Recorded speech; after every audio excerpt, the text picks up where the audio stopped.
Wyverns and Weirdos Curse of Strahd is a horror-themed campaign, and as such contains dark themes, including descriptions of gore, violence, and other features intrinsic to the gothic horror genre.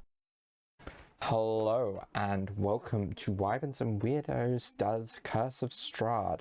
I am your Dungeon Master, Darby, and joining me as always are Zoe, playing Cevia, Emily, playing Beatrice, Laura, playing Conrade, Mitch, playing Designation 42, Exley, and Johanna, playing Fall. Let's jump into it.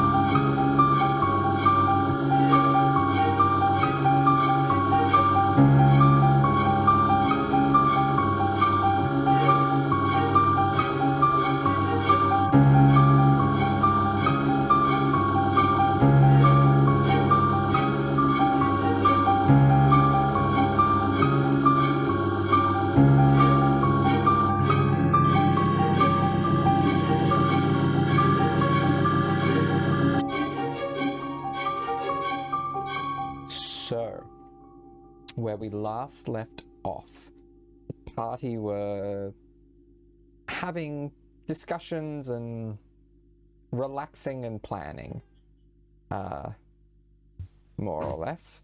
So, we ended with the image of Cevia and Fall creating minor illusions to entertain each other. So, was there anything anyone wanted to do before winding down for the evening? I think Cevia would obviously have her bath at some point. Yes. Yes. Thank you. And she's also going to scrub all her clothes and Conrade's shirt that she's been wearing as a jacket this whole time. Okay. Just a reminder, because it is a new spell, you do know prestidigitation can be used to immediately clean your clothes. That is fair, and Cevia would remember that, so she does that. Okay. So is there anything else people intend to do with the evening, or? So Conrad's going to take a leisurely, meal. He does drink, and he does generally, attempt to chatter with Beatrice a little bit. He's trying. But I imagine, considering the way that their conversations generally go, he'll eventually be like, "Do you play cards?" I love playing cards. Oh, good. But by this point, Beatrice is several ales in. To be fair, it's probably drinking a bit. Excellent, good, well, fantastic. I'm quite good at them, but well, would you like to play a match? And he will take out his little card set, which I think he has. Certainly. Cool. Yeah, he's a good playing card set. So they'll play cards. Okay. I guess just for the hell of it, I'll get both of you to roll. What would it be? I'll let you each choose whether probably choose a mental ability and add your proficiency, because both of you do have proficiency in playing card sets. Okay, proficiency. Oh, so +4. +4. All right, so a mental one. I'm going to roll on D&D Beyond. Oh, I should not have rolled it on D&D Beyond. That's fine. It's 11. 11. He's probably also a bit tipsy, so that's fine. That is, yeah. So 11, and Beatrice. 22. 22. Ah, match. Good job. You are quite good at this. I learned a long time ago. I'm playing a game or two when I'm in towns. Ah, I see. I generally have played against myself or with other boys when we're all drunk. So that's very good. Well, much to be learned from this, I think. It certainly is. Have a couple of rounds? Sure thing. Okay. So we do that. Yeah. Nothing else to do. Yeah. Fall, anything you're doing with your evening? Also having a bath and washing my clothes. Okay. Probably was hanging out for Cevia for a little bit. I guess finish attuning to my staff of Okay. Staff of striking, I believe it is. That's the one. Yes. Indeed. Or the incredibly good whacking stick. Very good. Yes, and Exley outside the town. Exley essentially powered down as soon as everyone else left for 6 hours. All right. So, you'll spend your time in the evening as you desire, and take your rests. And Exley, you are not woken up at any point in the evening, so you'll wake up in the morning at a reasonable hour, and I imagine you probably regroup downstairs minus Exley. Yep. Yes, I imagine we would. Right. I will note as well, like, Conrade has gone through his quite battered-looking suitcase by now, and so he's kind of tried to pick like the nicest looking outfit that he would have just thrown in. He doesn't have that many changes of clothes, but he would have, like, he's changed his outfit, so he's looking a lot more fine. It's like probably another nicer coat that hasn't got blood all over it.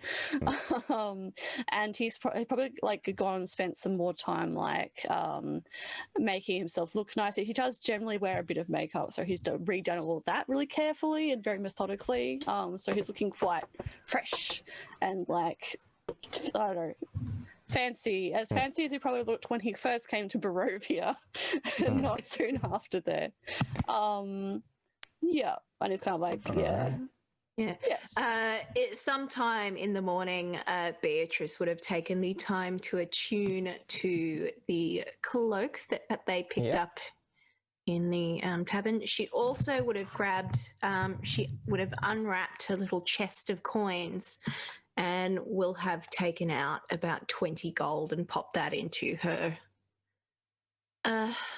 pouch. Okay. I guess for reference, at some point, Cevia maybe would have been like, Fall, we should probably give Conrade his clothes back, and would have cleaned all his clothes of prestidigitation and folded them up all neatly, and is maybe like carrying them That's around. a good point. Takes the little pants scarf off and everything. Were they comfy as a scarf? Oh, yes, it works quite well, you know. Yes, this jacket's been quite... Yes, you don't think to look at him that Conrad would be that much bigger than me, but this works quite well as a jacket, she says, showing off his little dress shirt. Maybe he likes wearing oversized shirts. It certainly is kind of aesthetic people enjoy. It can be a good look, yes. Probably looks good with his little trousers, I don't know. He always seems to be either fully dressed or not wearing a shirt. There are two extremes with Conrad. So...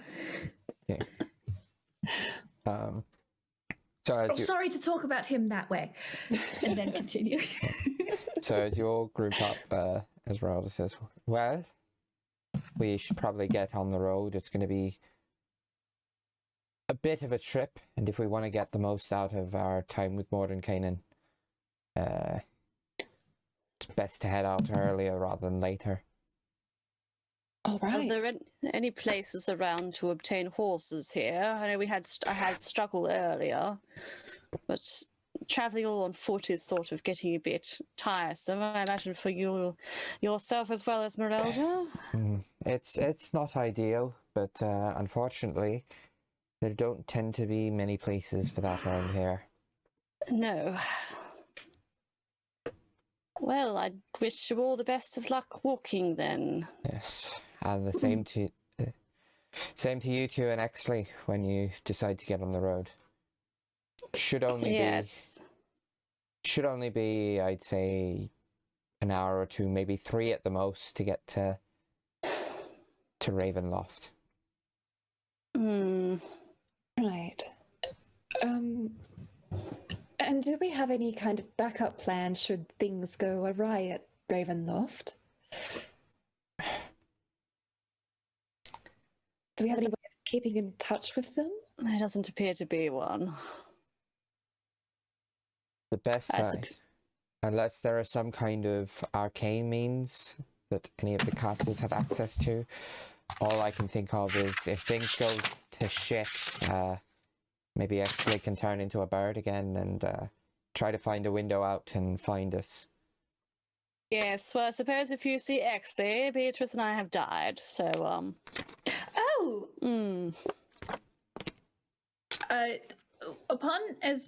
I'm so sorry as Zoe for actually interrupting. I just got very excited. Cevia got a little thinking look on her face when Esmerelda mentioned that, and she was thinking back on a spell she thought about yesterday and how it's a newer one for her, so she definitely misread the difference between an area of effect and area of the spell's range. And she goes, I actually might have something that could assist. It's new for me. It's higher level, but there's a spell I can do called Telepathic Bond, which would allow us to forge a telepathic link with one another.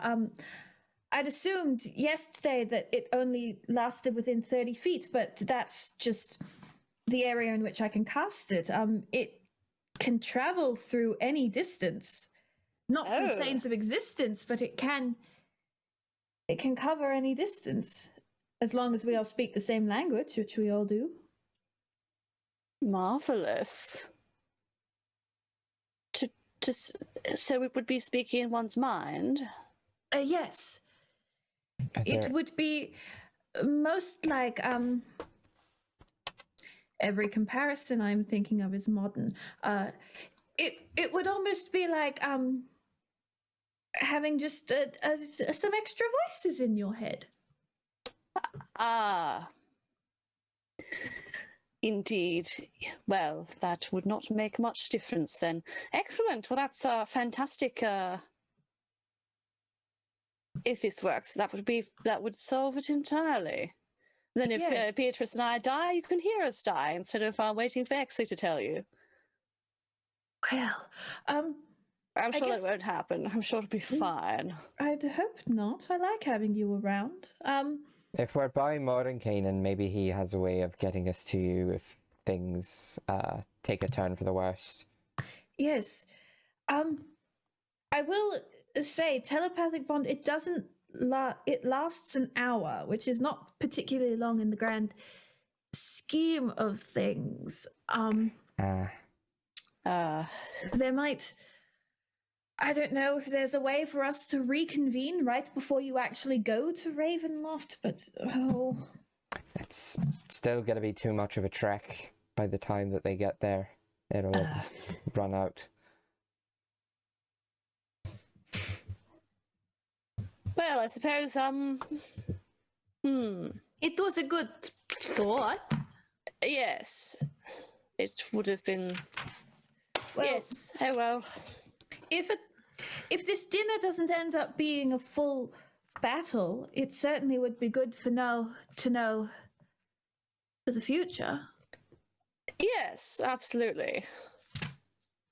I suppose if we see each other again, then that will be most useful. Might be worth casting on the group before we go in for the final strike. Yes. I mean, if there's any way for us to... it all hinges on whether or not you all end up being attacked while in the castle, or whether you can make it out and then we go back in. It is difficult to say.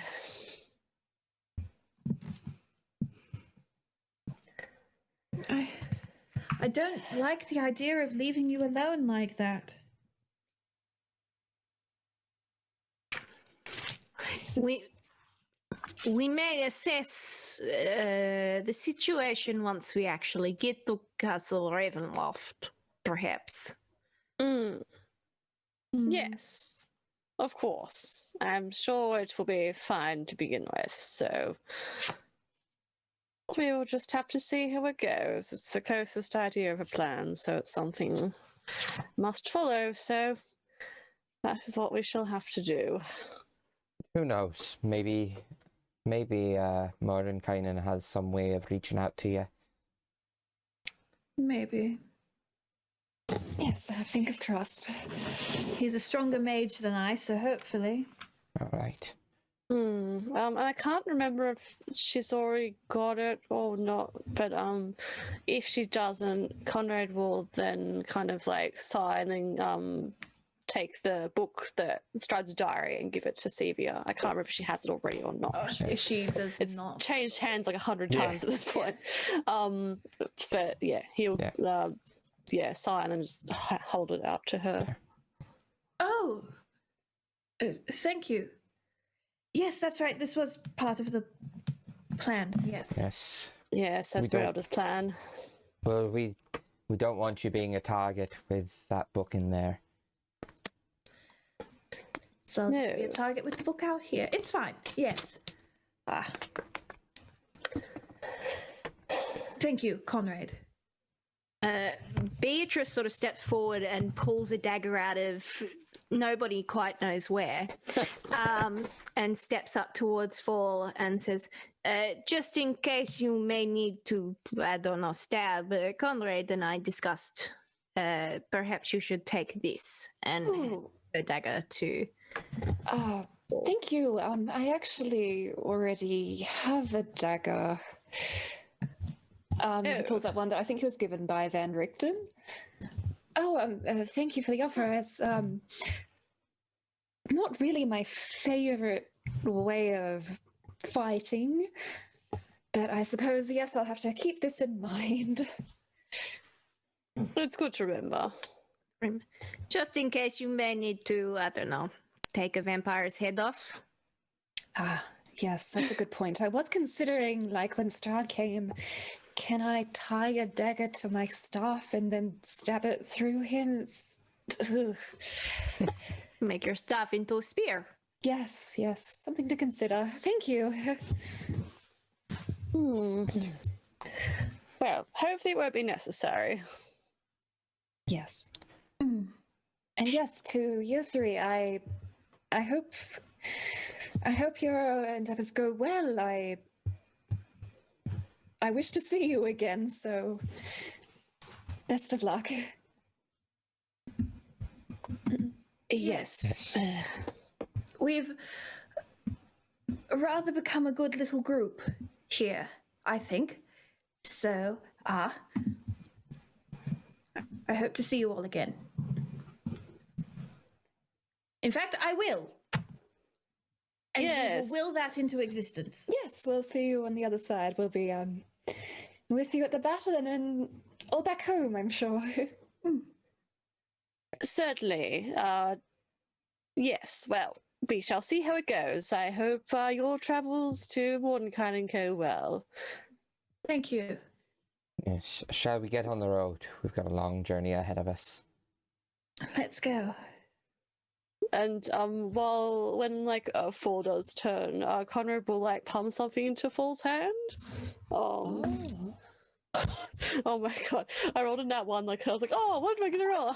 But his sleight of hand is 13, so it's a 14. Yeah, that's so it's not very subtle as Conrad thinks it is. And then he'll kind of turn away, but he's given Fall one of the ball bearings because Fall's tried to steal one from him a very long time ago. I was listening to that episode today. I'll be like, I'll be like, oh, and kind of try to look at it surreptitiously and just be like, do a little chuckle. And then turn to wave at Connor and be like, all right, I'll see you soon. Yes, sir. See you later, Fall, and Cevia, and Esmerelda. Have a safe trip. You too. Safe trip. Farewell. And the two of you watch your three allies depart. Okay. So. Sad music in the background. Longing. Now, with Esmeralda's knowledge of the land, you're able to fairly easily, and your experience thus far, you're able to kind of make a fairly safe journey, avoid any real trouble. How long does it take us? It's It's probably about 3 to 4 hours. Okay, cool.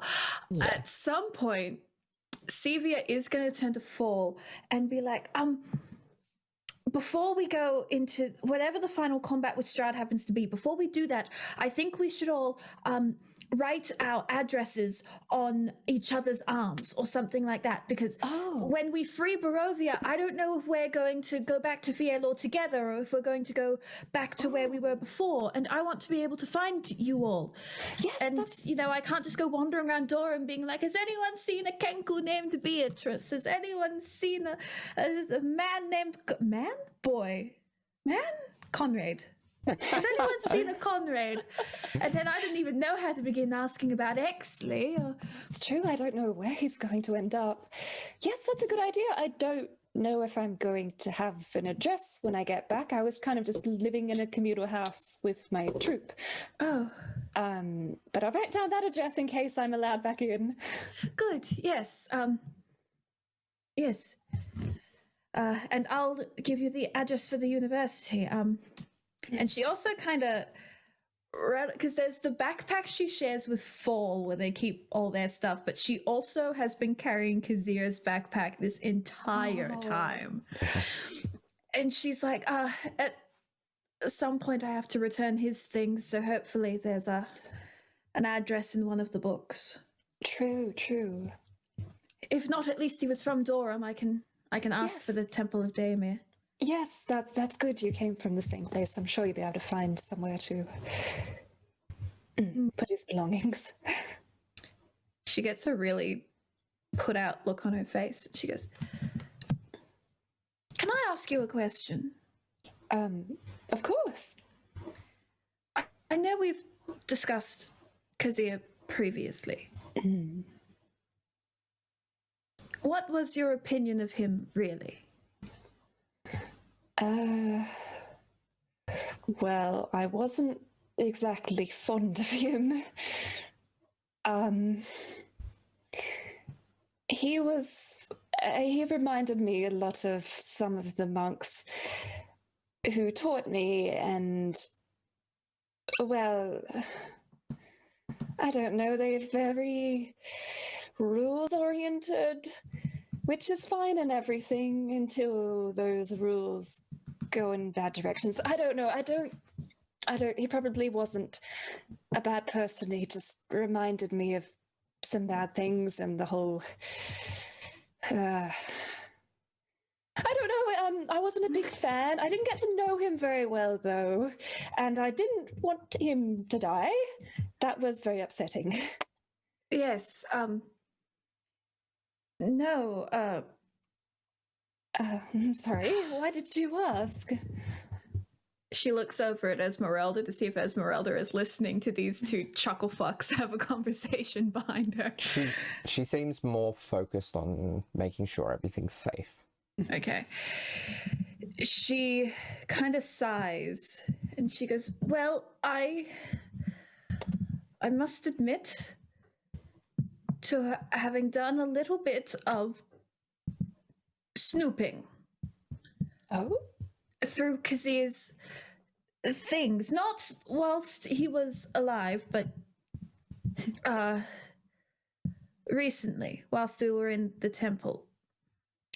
Nothing wrong with that, then. What did you find? Anything of interest? Well, I'm guessing depending on your opinions of religious artifacts, many interesting things, but I mostly was reading his diary.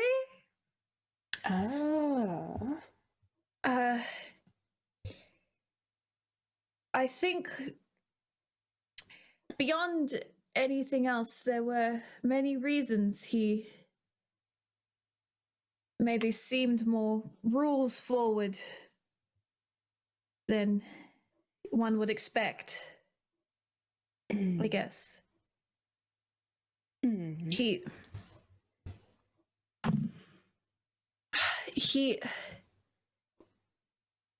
do you remember how Conrade found out he had a daughter? not him, Jessie. Yeah, my brain just went, what? How Conrade read Kezia's diary whilst we were Yes. still trying to revive him and worked out that Kezia had had a daughter. Yes, that was quite sad. Yes. It seems her death quite affected him. From what I can gather, there are several entries crossed out and torn out around the time of her passing, but he was not always a cleric. There seems to have been a period of time where one maybe would describe it as being part of the underbelly. There's not a lot of direct references to it, but oblique ones, certainly, to a past he'd rather forget. Interesting. I was wondering why he was so against, stealing for survival. I think our pathways kind of went in opposite directions. Although I wouldn't say I'm part of any monstrous underbelly or anything. No, but I guess that does explain things about him. There's one thing No, you speak. Oh, I was just going to say that I know, although my experience with my monastery didn't end up being especially positive, there were lots of people who found comfort in it and enjoyed it and loved it. My friend loved it, so I can see how he could have, because he took the path that he did. I will admit religion was never a huge part of my life growing up, even before I gave it up. We worshipped Arcani in the passive way most people do. Prayed for knowledge, prayed occasionally for finding lost keys. But and she swings the bag around and she pulls out his diary. He wrote his thoughts on each of us in here. Oh. And they were pretty standard, really.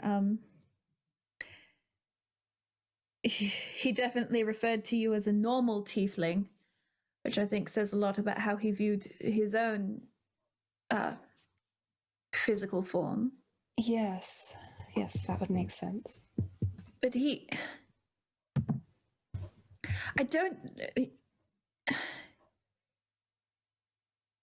this feels very stupid to say, but he said I reminded him of his daughter.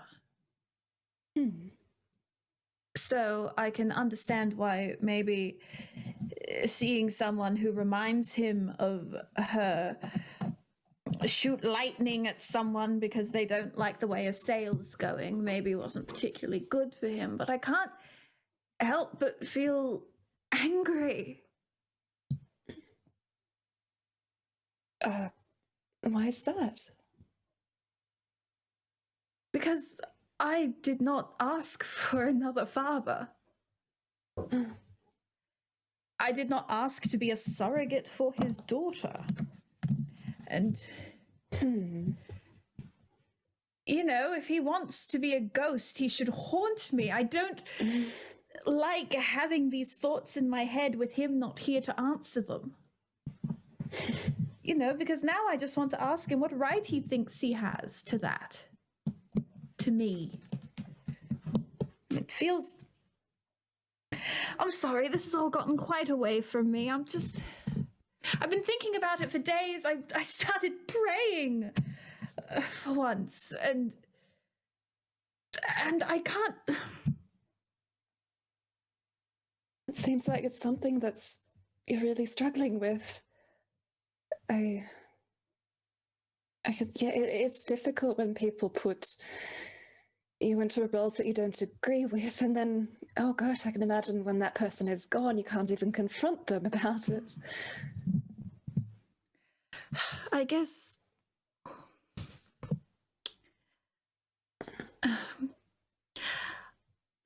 I love having you as a friend. Having no friends was certainly easier. There are no expectations then. Or there are, but only the ones on yourself. What expectations do you think I'm putting on you? Well, not you. Oh. But no, I mean him. Ah, yes, yes. If I wanted someone who coddled me to put expectations of greatness on me, then I would have revived my father. You know? Yes, I got that just from him. Well, tell me about Flo. Oh. If you want to. I'm sorry. I've just gone and made myself upset, and you talk as much as their passing, I'm sure, was quite traumatic. You speak of them very highly. Well, yes. Yes, he was my only friend. When I grew up in the monastery, everyone else was either considerably older or considerably younger than me, so I had no one to interact with. And then when his parents died, he joined the monastery, and so we became friends. Well, he was a water genasi. Well, bit of a bond there about looking rather different, I guess, together. Yes, and he, like I said before, some people love that religion and that lifestyle, and that was it for him. As the monk of Kiteth, the only pathways for us are to either become a teacher, a cleric, or go off into an adventuring lifestyle. And for him, he wanted to become an adventurer so much. So he spurred me along, and we competed against each other, and that's what I wanted to for a while, or I thought I did. He was good. He was a very fun person and a very passionate person. And he loved that lifestyle, and then it did not love him back, I suppose. That is... I'm sorry. Thank you. But you had each other for the time Flo was here. Yes. And I'm sure wherever he is, he's still cheering you on. I hope so. I do feel a little selfish sometimes because my grief for his passing, it was the only thing that got me out of having to fight in the war. And so ever since then, I've exaggerated how those traits so people won't expect much from me. So I kind of feel like I've been using him, but I'm sure he'd understand. When my parents passed, people came to the door every day looking to help me. I was 13, and they wanted nothing more than to help, and every day I turned them away, saying that I was too stricken with grief to do anything. And I did that for... How old am I now? 8 years?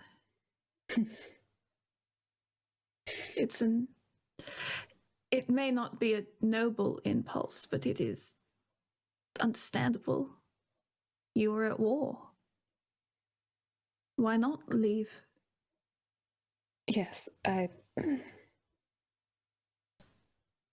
never wanted to be there.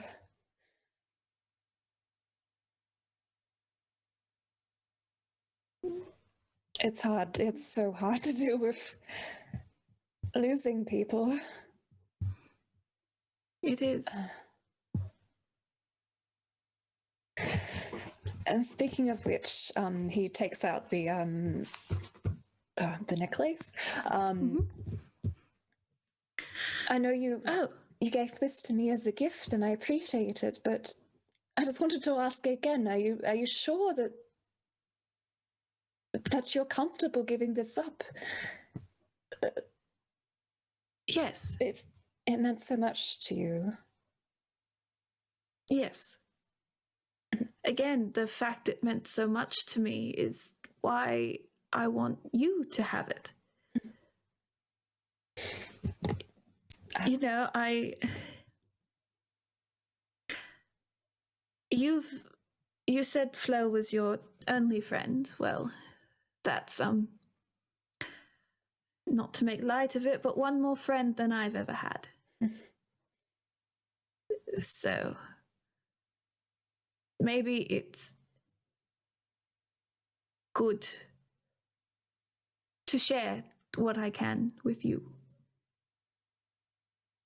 And who knows, maybe once we leave Barovia, this bloody book won't work anymore, and I'll have to get a new one, and you can help me get with that. Yes, absolutely. Oh, actually, he kind of like gets his hand up and looks at like the bracelet that he has around his wrist that he fiddles with nervously sometimes. Mm-hmm. Flo gave this to me as like a friendship bracelet. Oh, I will have to make you one. Really? Yes. I need to find some fabric, find some colors that work with you. Oh my! Really? Yes. That's a plan. As soon as I can find something, maybe a blue, maybe a blue and purple. I don't know. That would mean the world to me. Thank you. Okay. So, meanwhile, back in Vallaki, Beatrice, Conrade, and Exley, is there anything you are doing of the morning to prepare, or? I guess. Sorry, you go. Oh, I was going to say, I guess so. After a bit, Conrad and Beatrice would have walked over to where Exley is. But yeah.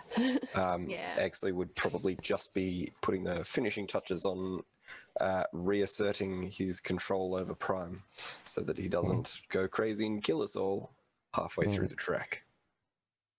It's appreciated. Excellent.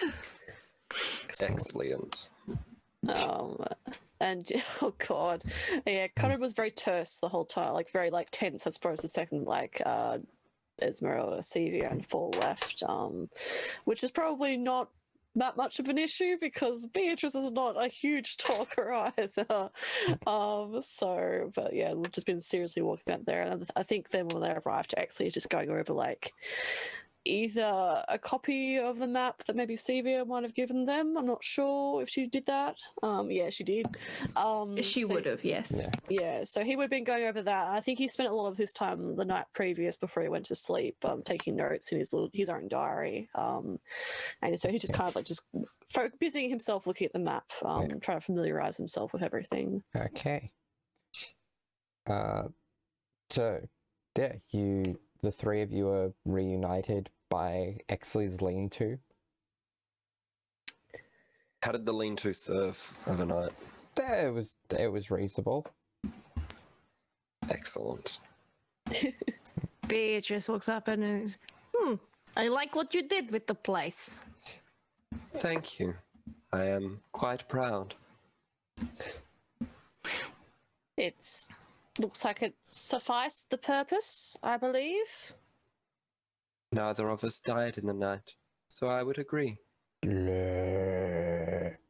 That's always a plus.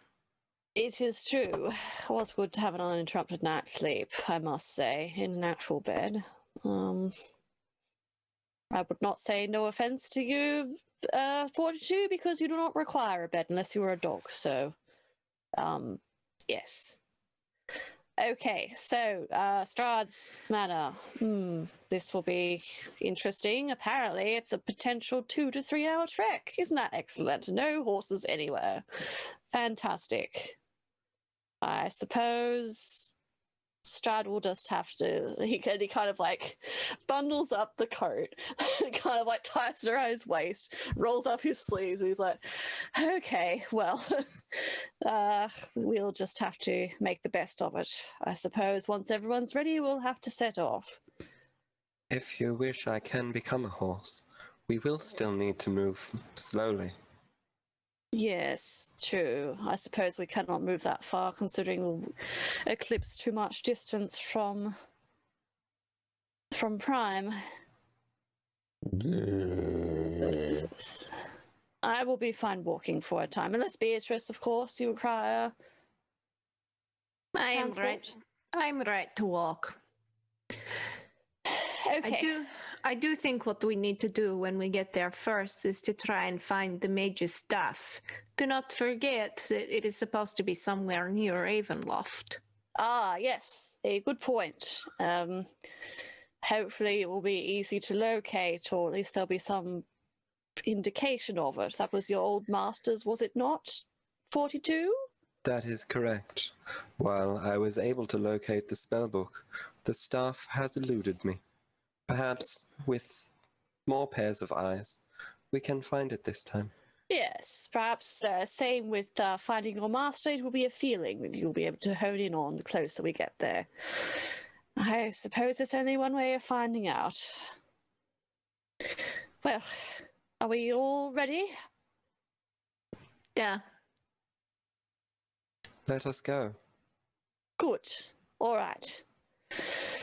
All right. We set off. Yeah, so you make your way along the road, and after a few hours of travel, you reach the crossroads that one of the crossroads by some of the inner gates of Barovia.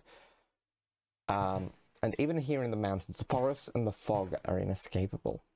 Ahead, the dirt road splits in two, widening toward the east. There, you see patches of cobblestone, suggesting that the eastern branch was once an important thoroughfare. Parked at the fork of the road, pointed east, is a large black carriage drawn by two black horses. The horses snort puffs of steamy breath into the chill mountain air, and the side door of the carriage swings open silently as you approach. Strahd? There is I no one believe in the carriage. someone is expecting us. Is there anyone in there? Speak. No response. Can Beatrice investigate for any traps? Yeah, roll me an investigation check. Oops. Investigation. Conrade is going to look perturbed while this is happening, but also curious at the horses. They look slightly different from the average horse back home. 25. Okay, you do a thorough inspection of the carriage, and there appears to be no traps. How large is the carriage? It is enough for it would probably actually there is room inside for 8 people. What about 3 and a giant? Yeah, that would.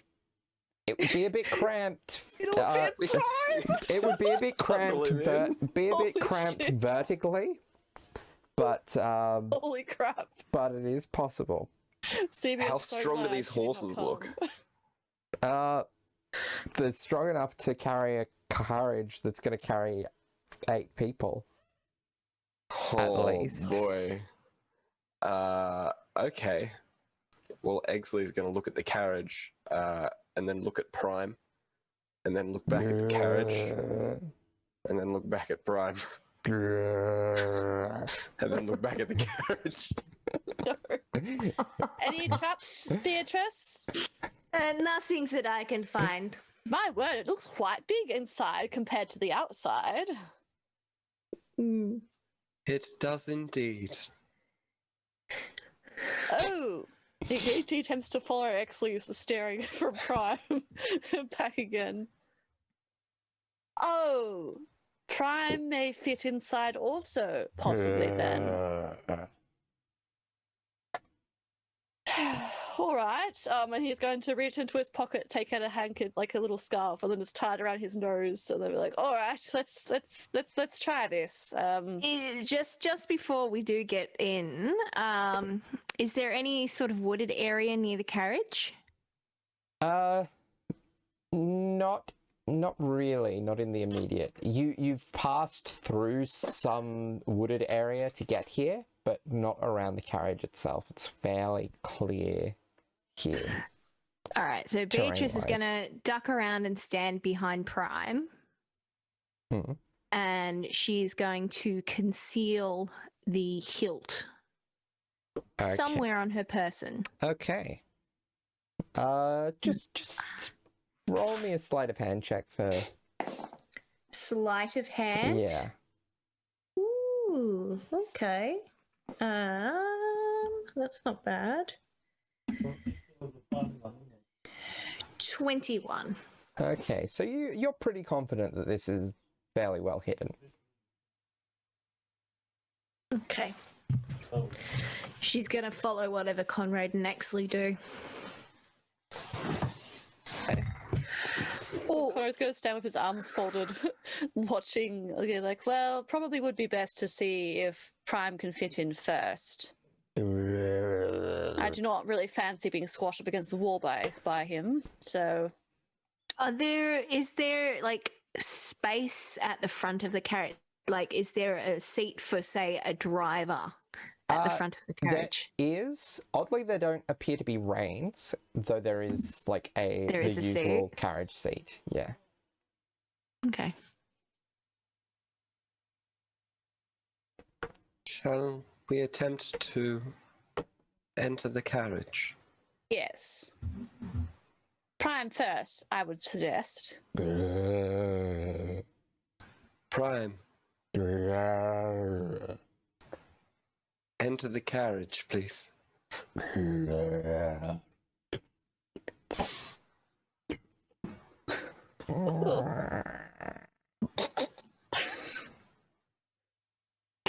How's he looking?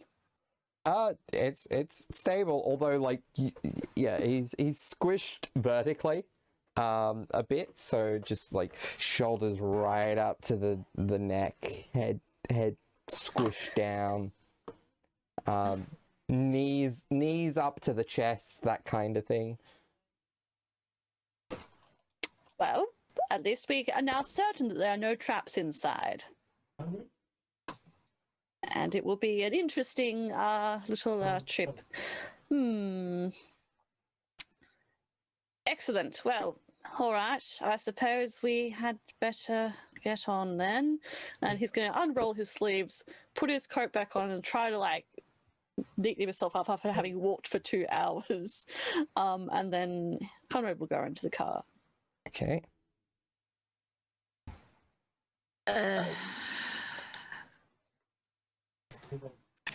Beatrice will follow. Exley's going to look at the front. Because there's a seat there. Mm. Can Exley just sort of wave his hand around in the general direction of where someone is sitting to try and feel? Yeah, there's no entity that you can get a feel of there. No, he'll go in the back of the carriage. Okay.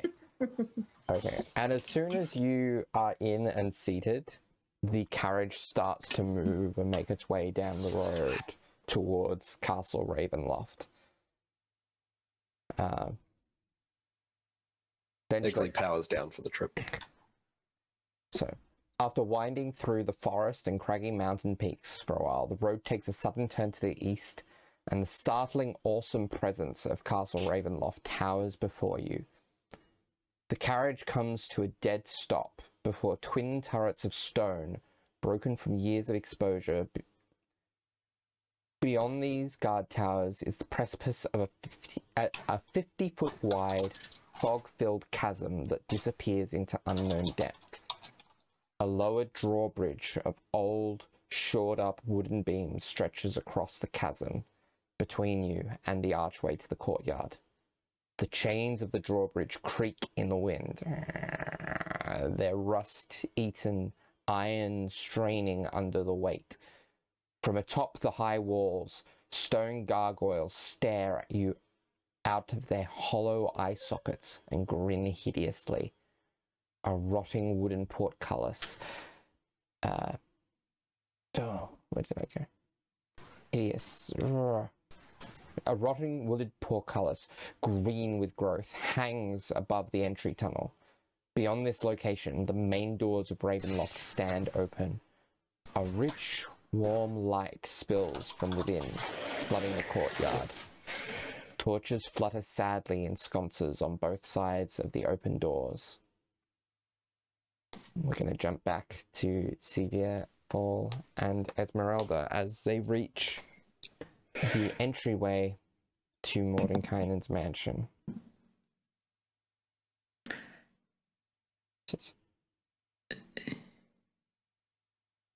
Right. Do we I'll- knock? Probably let you two do the talking, by the way. Okay. So we didn't get along great last time, but yes. Hello? Hello? A few moments pass, and eventually you see the familiar figure of Mordenkainen step out. So, you're back. Yes. What We news? well, we have everything we set out to acquire for the prophecy. The other three are currently in a tangential way on the lookout for your staff. Okay. But I guess the pertinent information is that as we were leaving the Amber Temple, we were attacked by Strahd, and he invited all of us to dinner. And of course, initially we declined, but Esmerelda thought it might be a good idea for some of us to accept the invitation to see if we could infiltrate and learn more about Strahd and where he... I will admit I was not paying the most attention to the reasoning behind this plan, but we are here now, while the other three are there now, or at least they should be at some point. It's quite a trek. I don't think you've chosen completely the worst people to go off to the to see Strahd, but Conrade is a bit of a concern. Well, I don't think so. You know, he holds up quite well in a fight, and he's quite smart, and he dresses in all black, so he's very good at hiding. Well, you've known him more than I have, so I'll take your word for it. Right, yes. And what was your intention in coming here, then? Esmerelda thought this would be a good idea. Well, one, because if this dinner does not end in full combat, then there is a future combat. And hopefully, if the other three can reacquire your staff, we were hoping to persuade you to be a part of that final combat. I know you have already said you would if your staff was returned, but we do feel the need to, ask again. It is not always implied that you will always say yes. But also, in the lead up to fighting Strahd, if there were any magics you could teach us, the idea was me specifically, but any magic you could teach any of us would be most beneficial.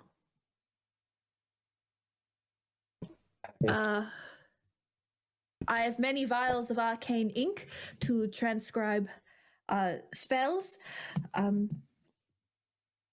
So there's much to be done. Well, let's get started.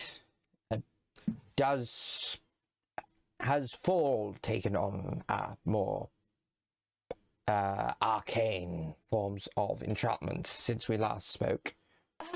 Yes, I have. Funnily enough, I learned a little bit of the bardic magics. I'm afraid there's not much I'll be able to help you with long term. That's fine. But I do have 1 or 2 scrolls in my collection that you might be able to make use of that I would not have. I was hoping to use them as some sort of trading leverage, but this seems a much more important reasoning. Oh, wonderful. I'll have to figure out how to learn from a scroll then. Yes. Excellent. I guess also another query we could ask for you is, are you aware of anyone else who might be useful in the fight against Strahd? Not entirely. Most of who I would have thought helpful perished in the last strike. What of the Raven folk? The Raven folk are probably somewhat worth bringing on board. I believe Esmerelda's teacher should be of use. If you can convince him to help, shouldn't be too difficult. Excellent. Wonderful, thank you. I'll have to try to do so. So, some of the scrolls that I give you, Beatrice and Exley may be able to make use of some of them as well, but they aren't here. Yes, I suppose if it were fine, we could take it back to them. Yes.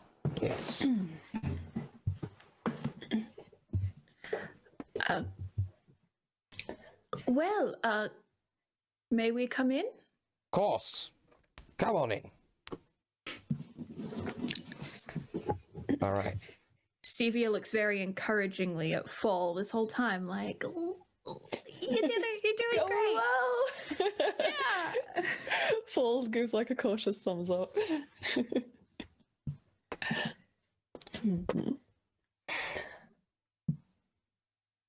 Yes, in we go. Yes. Okay. And it's the same resplendent mansion that you saw the last time you were here. Just one moment, I will collect the scrolls and then I will lead you through to the library. We will discuss what knowledge you desire, what we think would be pertinent for you to have access to in the coming strike. Yes. Of course. All right. So, meanwhile, the castle. Let me share this map. Oh, we love a good battle map. Yeah. As we come through the gates, or just before we get out of the carriage, once we get through the gates, Beatrice is going to turn to Conrade and Exley and cast protection from evil and good on them both. Okay. So she's going to, and it's concentration for 10 minutes. So just a note, because it's concentration, you can only have one casting of it active. Yeah. So you'll have to She's pick going to one do or it the on other. Conrade. Okay. So she touches Conrade on the chest, and he feels some slight warmth from the hand and sort of spread across his body, and then the feeling dissipates. Okay. So, When she does that, Conrad will like tense up a bit. What was that? It was a spell to help you. Protection against evil Excellent, good. It Imagine should he's asking this while she's casting, so just remember it's a 10-minute long casting. No, it's a one action No, casting. no, It's it's 10 one minutes. action Oh, cast. okay. 10 It's minutes 10 minutes in duration. Okay, cool. Yes. That's It's cool. to help at least initially against Strahd trying to charm you again. Ah, yes. Well, I'm certain that won't happen again. It will be, yes, in the past. Right. Yes, this should be fine. Reconnaissance. So, as you pass through the walls and pass through the gates and go into the courtyard, you notice thick, cold fog swirling around. Sporadic flashes of lightning lance the weeping clouds overhead as thunder shakes the ground. Through the drizzle, you see torch flames fluttering on each side of the keep's main open doors. Warm light spills out of the entrance, flooding the courtyard, and high above the entrance is a round window with shards of broken glass lodged in its iron frame.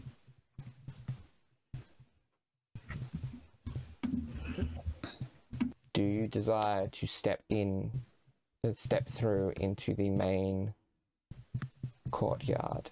Oh, not into the main courtyard, into the entryway.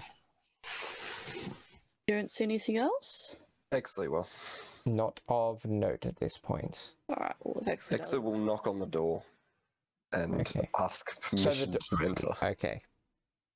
The door is open. Mm-hmm. And there's no immediate answer, but after a few moments,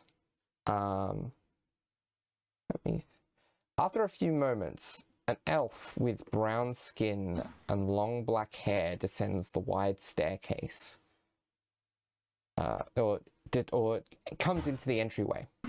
Quiet as a cat, he wears a grey cloak over black studded leather armor and has a polished scimitar hanging from his belt. My master is expecting you. And I will reveal. Okay.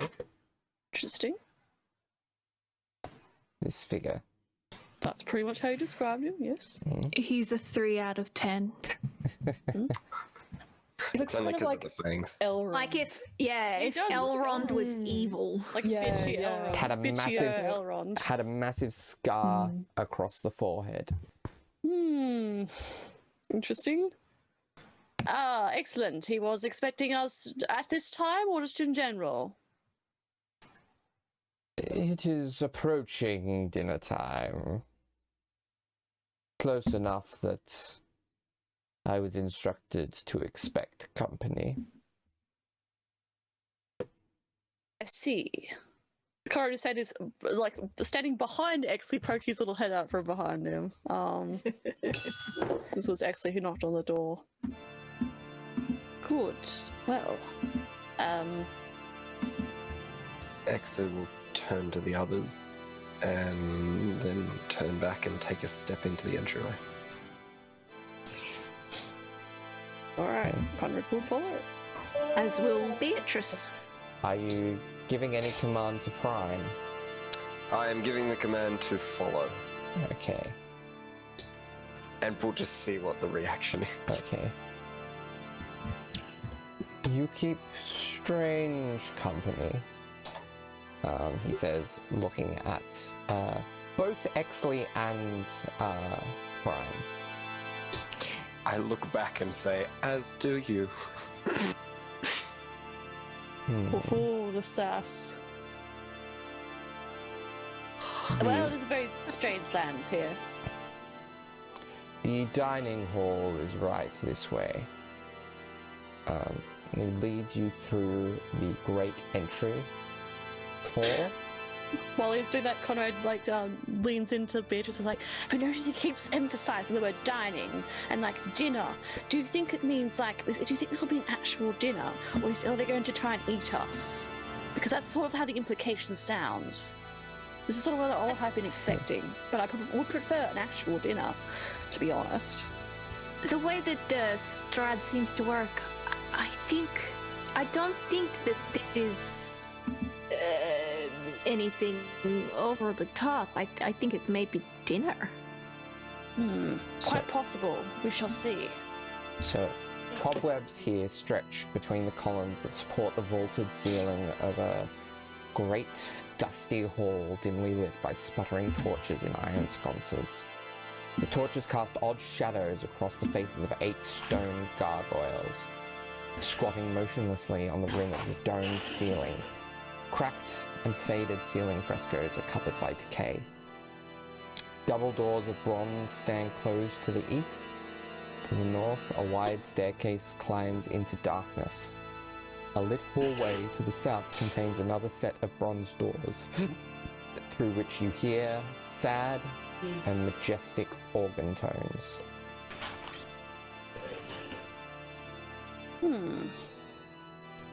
Interesting music. Then he leads you down south and to the dining hall, basically just south of the north entrance, but there is no direct doorway entrance to there. So while we're walking, I want to be looking around at everywhere we go, like building a mental map and trying to put it in with the physical map that we've seen. Yes. Same. Yeah, you do see in this corner, just south of the door here, torchlight fluttering against the wall of this vaulted hall. To the east, an arched hallway stretches for 20 feet, ending in a spiral staircase that goes up and down. Next to the hallway, a suit of armor, oiled and glistening, stands at attention in a shallow alcove. To the west, large double doors hang slightly open, and a steady bright light escapes through the opening. Swells of organ music come from behind the door, spilling their melody of power and defeat into the hall. Do you step into the dining hall? Yes. Yep. So, there is a image here to be shared. Ooh. That's very cool. 3 enormous crystal chandeliers brilliantly illuminate this magnificent chamber. Pillars of stone stand against dull white marble walls supporting the ceiling. In the center of the room, a long, heavy table is covered with a fine white satin cloth. The table is laden with many delectable foods: roasted beast basted in a savory sauce, roots and herbs of every taste, and sweet fruits and vegetables.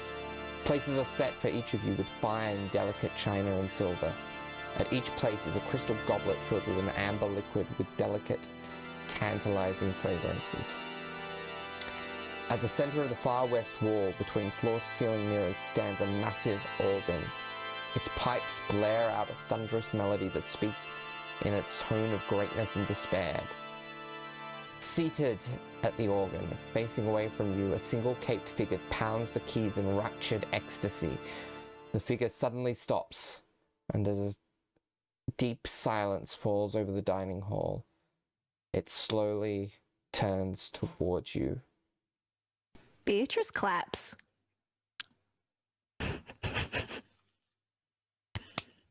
Conrade will look at her and like awkwardly join in.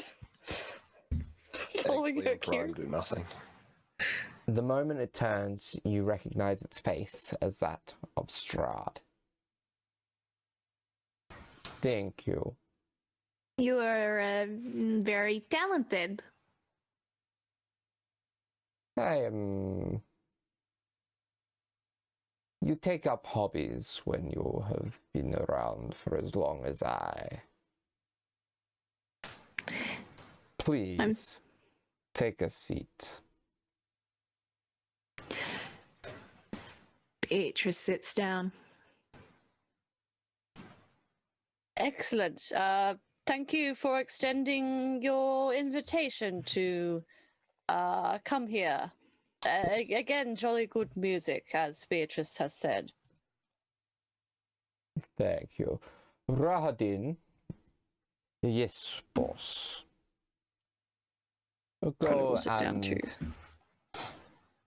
prepare, of course. And Rahadin departs. And after a moment, Strahd disappears. Like, disappears, or there's a door that we haven't seen? Disappears, and there is a mocking laugh that rings out as the image of Strahd disperses. Okay, interesting. Leaving the three of you and Prime alone in the dining hall. Okay. Conrad is going to look over at Exley and attempt to do an insight check to see why Exley is still standing and not speaking, I suppose. So let's see how that goes. So a 14. Okay. It's Exley, so I don't know how that go. Well, he's difficult to read, being a robot who doesn't share emotions. But he is acting different, almost muted. He's staring off into the middle distance, almost as if that's, he's either not paying attention or he's pretending that he's not paying attention. 42, will you come to the table as well? Of course. And he will go to the table, as instructed. Okay. Suddenly, a fierce, bone-chilling wind rises up and roars through the hall, putting out all open flames. You hear the screech of ancient hinges and the solid thud of many doors slamming shut, one after the other into the distance. You also hear the portcullis clang shut and the tired groan of the aged drawbridge pulling up. Finally, the doors to this room slam shut. Well, that's not great. Thoughts, Beatrice? It's a power move. True, very dramatic, quite impressive, to be honest. He wants to show us his strength. Well, we will see.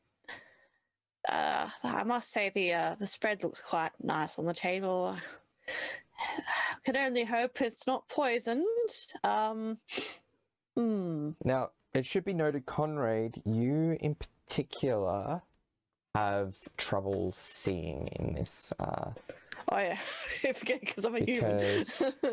Actually, I don't believe Exley has dark vision. Exley doesn't either, no. Exley doesn't. Beatrice doesn't either, by the looks of things. No, she doesn't. No, so it's very dark in here. All right, so amendment. He goes, that really looks like a quite nice spread. Well, from what I can see of it anyway, the lamplight is quite dark in here now, after all. Are you all still in the same location? Yes, I have not moved. Good. Exley? I am here. Prime? How comforting.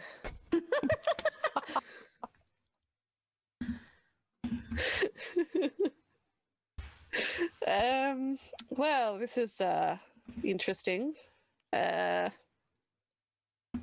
So it's like every light is in the room is out, yeah? Yeah. When Strahd turned around, did he have anything on him? No. Just the cloak? Yeah. Was it a particularly important looking cloak? No. Just a very nice cloak.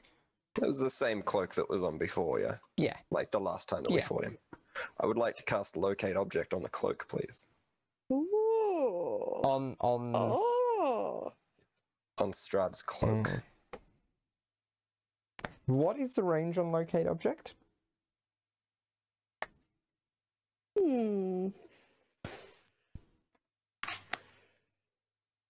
Mitch? Sorry? What is the range on Locate Object? 1,000 feet. 1,000 feet. Okay, so he is upstairs somewhere. Upstairs somewhere. Getting change. Yeah. Changing cloaks. Slipping to something more comfortable. Or yeah, the cloak the cloak is upstairs. Very well. It is not very gracious of a host to disappear on his guests. Beatrice just speaks out into the open room. And while those two are doing that thing, Conrad's going to reach into like a little bag. Like he probably like divvied stuff into a little pouch, and he does actually pull out a candle and a tinder box. He probably he wouldn't have the candle, but he would have a tinder box, so he like flicks that, I suppose, to try and strike some light, I suppose. Okay. I keep concentrating on that spell. All right. So I'm just trying to work out if there's anywhere in particular that it would be, or just generally. Yeah. So it's upstairs.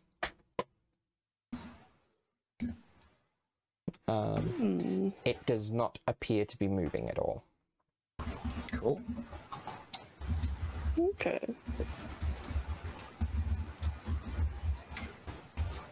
Cool. I look up at the roof.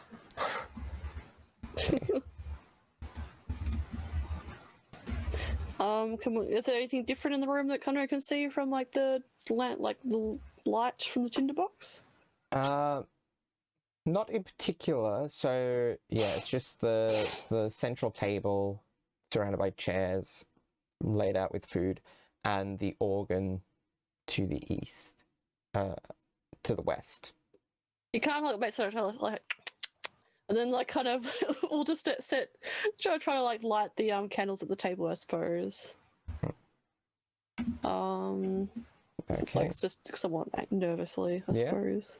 Yep. So there's now, as you light the candles, there is now some dim light in this room. Well, this is strange. I must admit, it does sort of feel like either, yes, as you said, Beatrice, power play, or he's hoping that we will try to do something, which we won't, because we're here to have dinner.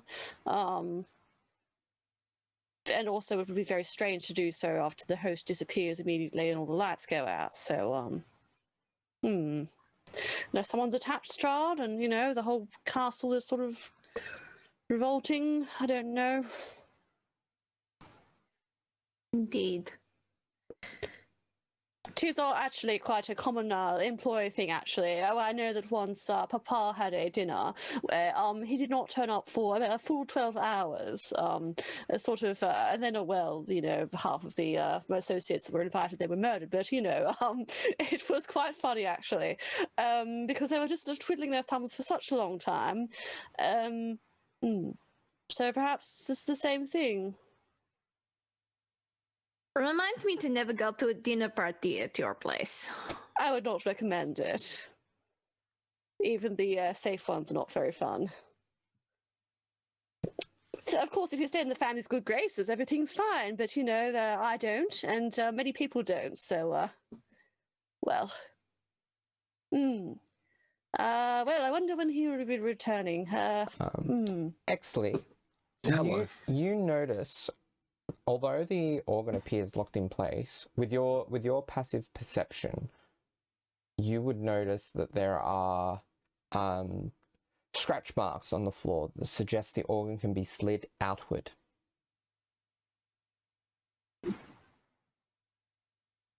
Interesting. Okay. Having a look around the room, does it appear like either from magical or non-magical means that we are being observed? Roll me, I guess, an insight check.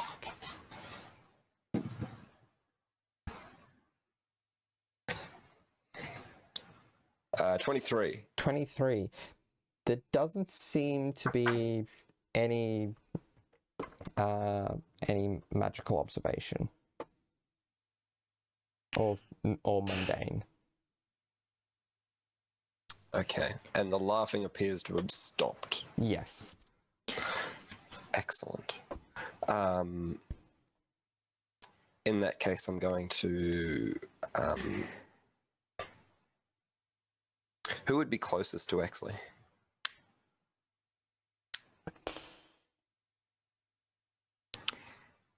Whilst Exley is sort of observing all this, Beatrice actually gets up and walks over to the organ and presses a few keys. Okay.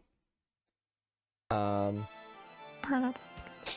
at that rate, then Beatrice would probably be the closest to Exley. Yeah. So yeah. Pressing the various keys and pedals of the organ, eventually discover that one of the pedals, when depressed, causes the organ to slide outward about 2 feet, allowing access to a secret door in the back wall that swings open. That's interesting.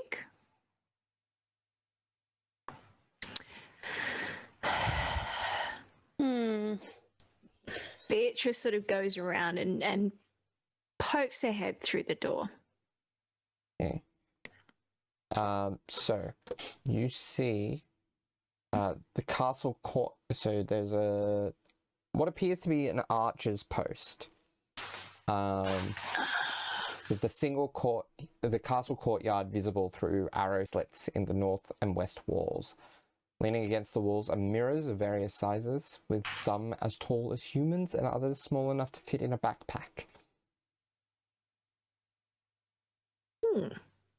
Interesting.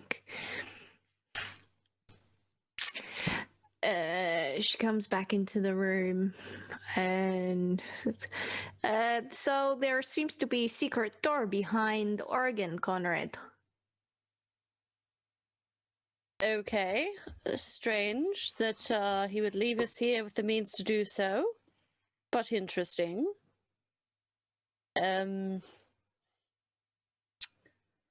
mean, obviously a fun thing would be, oh, someone hides in there and then it comes back and they can attack if there's a problem, but considering that's something that Strahd is most certainly aware of, considering this is his domain, not really great. It does certainly feel quite a lot like a trap now, doesn't it? I don't know why, I was actually kind of expecting sort of a dinner of some requirement. But there's no one to be seen here. And, oh, yes, traps, enjoyable. Well, good find there, Beatrice, I suppose. Meanwhile, back at the mansion. So, before we get into our studies and note-taking, let's, here's a few scrolls that might come in handy for. Now, if you're only beginning, some of these might not be as reliable. Yes. But they should help in a pinch, as long as you can get them to work in time. And he hands you 3 scrolls. Oh, yes. Okay, so one of them is of the spell Revivify. Ooh. Another is, let me just double check the bard list to make sure that this one is on here. I will say for the record while you're looking it up that Cevia is just so excited for fall. So the second one is Raise Dead. Ooh. And the third one is Greater Restoration. Oh, nice. Oh, wonderful. Thank you. Very there's a theme going with these ones. Should definitely be quite useful. I'll see if I can figure out how to use them. Yes, well, there are certain, the way that bardic magic tends to work, it tends to get lumped in with all the other arcane stuff. So,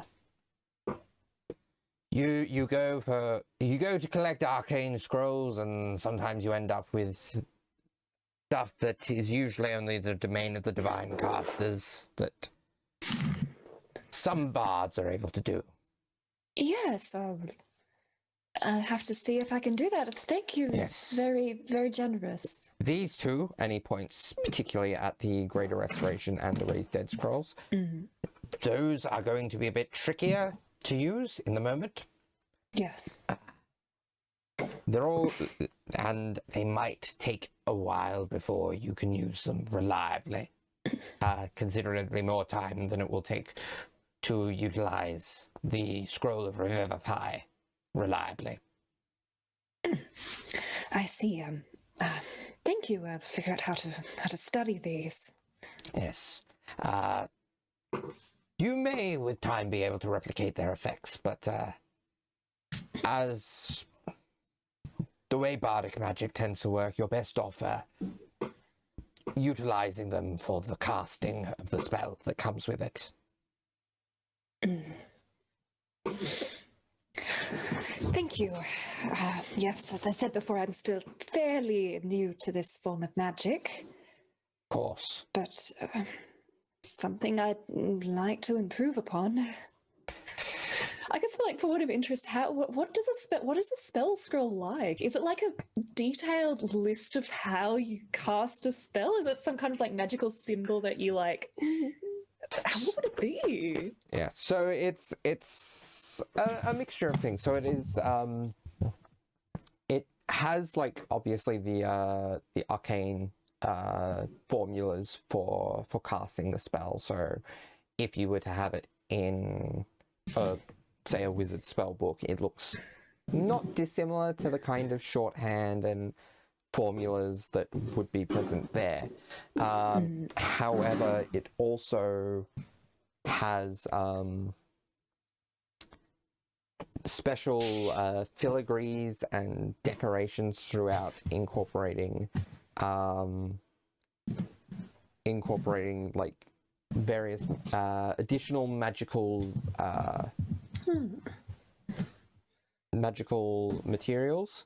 And in particular, in the case of these three scrolls, you can see that some of this even includes what appears to be diamond dust infused into. That's really cool. So the material components are in the scroll. Oh, that's really neat. Yeah. Feels pretty. Yeah.